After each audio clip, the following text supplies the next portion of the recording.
It's every pet owner's worst nightmare, losing your beloved animal companion to a silent killer. One can only imagine the fear and paranoia situations like that cause. But from the fear emerges a story, one that's been haunting the swamps of Bladenboro, North Carolina for over 50 years. A creature with the ability to decapitate its victims while draining them of their blood. It's been called the Vampire Beast, but more people know it by a simpler name, the Beast of Bladenboro.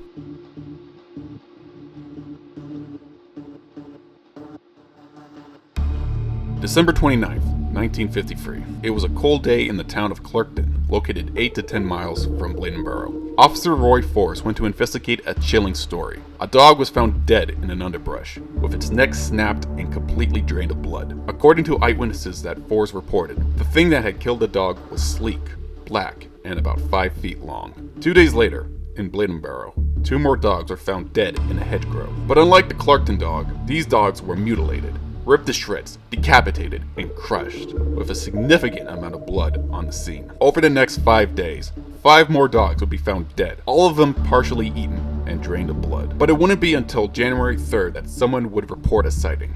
A man claimed to have seen the creature at night, alongside a smaller one, perhaps a cub or a kitten. The following day, another man reported hearing sounds that he described as like a baby crying, which were coming outside of his house.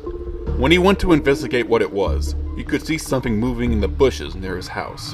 He estimated that whatever moved those bushes had to have been over 150 pounds. Forrest decided to take matters into his own hands and tried to look for the beast in the local swamp with his hunting dogs. But when tasked to pick up the beast's scent trail, the dogs refused.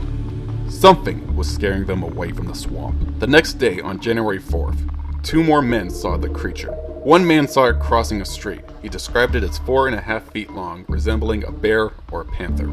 Another man saw the creature as it attempted to stalk 2 of his dogs, which he, fortunately, saved before the creature could pounce. He described it as 20 inches high, with a 14-inch tail, dark-colored, and had the face of a cat. Forrest once again tried to embark on a hunt for the beast, only this time he brought with him a posse. They roamed the swamp for 3 miles until they found footprints. The footprints had inch-long fingernails, were cat-like, and estimating by the pressure pushed into the mud, they guessed it weighed around 80 to 90 pounds. The next day, a rabbit was found decapitated, and the death was blamed on the beast.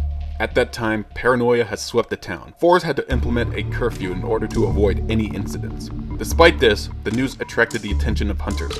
Over 1,000 hunters traveled to Bladenboro in an attempt to hunt and kill the beast. The posse numbers rose from a few to 500 to 800. During one of these posse hunts, Officer Forrest and another man almost had an encounter with the beast.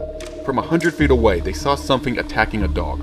Thankfully, the dog escaped, but unfortunately, so did the beast. On January 6th, another person saw the beast. It was a young boy who claimed to have seen a large cat after hearing baby-like screams coming from outside his house. A growing number of hunters in the swamp caused Officer Forrest to call off any hunts due to safety reasons. There would only be a posse if there was another death or reported sighting. The following day, another dog was found dead in the swamp. The last sighting of the vampire beast happened on January 11, when a small group of people saw a cat-like animal crossing a road. They described it as 4 feet long, had runty ears, brownish, and tabby. Then on January 13th, the beast was finally killed. A man named Luther Davis found a bobcat trapped in a steel trap on his property. He killed the creature and brought it to Bladenboro's mayor, who proclaimed that the beast of Bladenboro was dead. Or was it? That following day, a man leaving Bladenboro struck and killed a large cat. He described it as spotted, about 20 to 24 inches high and weighing about 75 to 100 pounds. He took the carcass back with him to Tabor City. Where the body is remains unknown. But the folks of Bladenboro were happy with the official declaration by the mayor and went on about their lives. The paranoia died down and life returned back to normal. While similar incidents have popped up, both in the past and future of those events, the beast that terrorized that small North Carolina town had faded away from existence. But after all these years, what exactly was it that spooked that town? One man who believed the whole thing to be a hoax was none other than the mayor himself. He believed the beast was 90% imagination and 10% truth. On January 6, in the middle of the paranoia, he went to Charlotte to book the film The Big Cat to be shown in his theater in Bladenboro. It was even he who reported the first few dog deaths to the newspapers. The mayor wanted publicity, and he thought the vampire beast of Bladenboro would deliver it. And sure it did, in the form of 1,000 hunters marching the swamps around town, and a paranoid state of mind in its citizens. Both the mayor and Officer Fours agreed, things had gotten out of hand.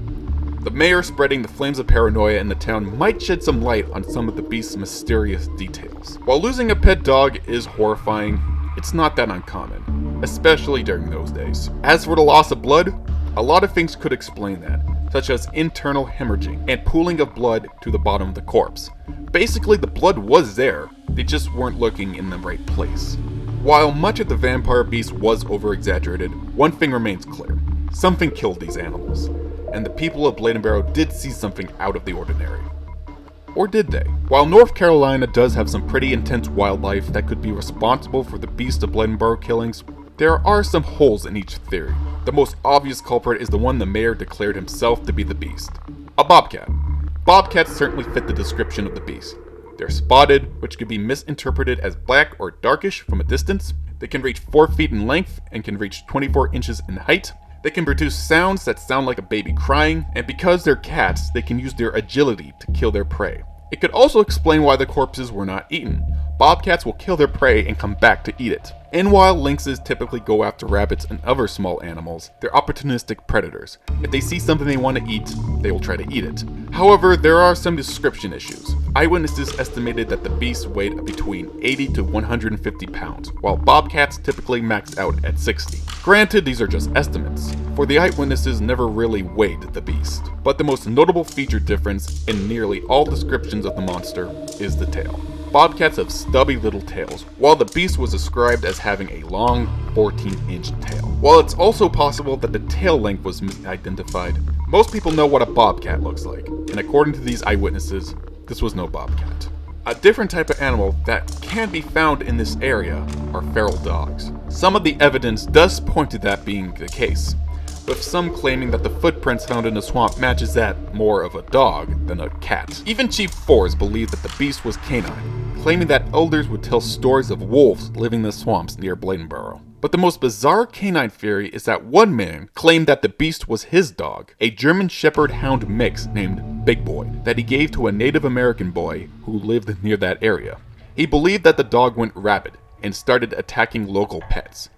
As plausible as that might sound, most eyewitnesses insist that what they saw was a big cat, not a dog. And then there's the matter of the killings. While the deaths of the dogs who were ripped to shreds in Bladenboro could have been the work of feral dogs, the other killings don't line up. Dogs will kill in packs and use their stamina as their primary tools in killing their prey. They go for the Achilles tendon, not the neck. Basically, the dog will use the chase to kill its prey, and the beast of Bladenboro used stealth. Which leads to the final suspect, which most people agree is what terrorized Bladenboro during the 1950s. A mountain lion. The mountain lion fits the description. Their cries can be perceived as baby-like. An infant mountain lion sports spots, which could explain the creature that was killed by a car. And when a tracker analyzed the footprints, he concluded it was done by a mountain lion. But probably the best evidence of the mountain lion theory comes from one eyewitness I forgot to talk about. It was January 5th, 1954, at around 7:30 in the morning. C.E. Kinlaw walked outside and saw something 3 houses down from hers. It was the beast of Bladenboro. It noticed her and ran right at her. Luckily, her scream of terror spooked the monster, and it ran back into the woods. All that was left were tracks. Only, she didn't describe it as the beast of Bladenboro, nor anything out of the ordinary. She described it as a big mountain lion. So there you have it. Visual confirmation that what people saw was in fact a mountain lion, and that was probably the creature that killed all those animals. But there's a catch. One last piece of the puzzle that prevents this mystery from being solved. According to biologists, the mountain lion is considered extinct in North Carolina. Granted, the East Coast cougar was only officially declared extinct in 2011, the signs were there since the 1950s. Centuries of colonists and settlers killing and chasing these creatures west doomed the subspecies. Though there have been sightings of mountain lions on the East Coast, nothing has been conclusive, and a living population of mountain lions have yet to be found in the eastern United States. But perhaps this is proof that there is, or was, a mountain lion population. After all, what's more plausible? An undiscovered species of vampire cat roaming the swamps of North Carolina? Or that there's still a living community of cougars left on the East Coast, just waiting to be rediscovered? So there you have it, one cryptozoological mystery wrapped up with a less impressive cryptozoological mystery. Yes, the story might only be 10% truth, but does that stop the residents of Bladenboro from celebrating these events? No! In fact, they hold a festival every year called Beast Feast, where the beast, nicknamed Bob, is the mascot. And at the end of the day, what are cryptids but fun stories meant to bring people together? A type of folklore with hints of truth in them. Something to keep the world a little bit more fantastical, a little strange, and even a bit frightening. That's why we celebrate these stories, and that's why I'll be doing more of these videos. So if you're on board with this idea, press that subscribe button, give that video a big old like, and let me know what cryptid you want me to do next. I await your response.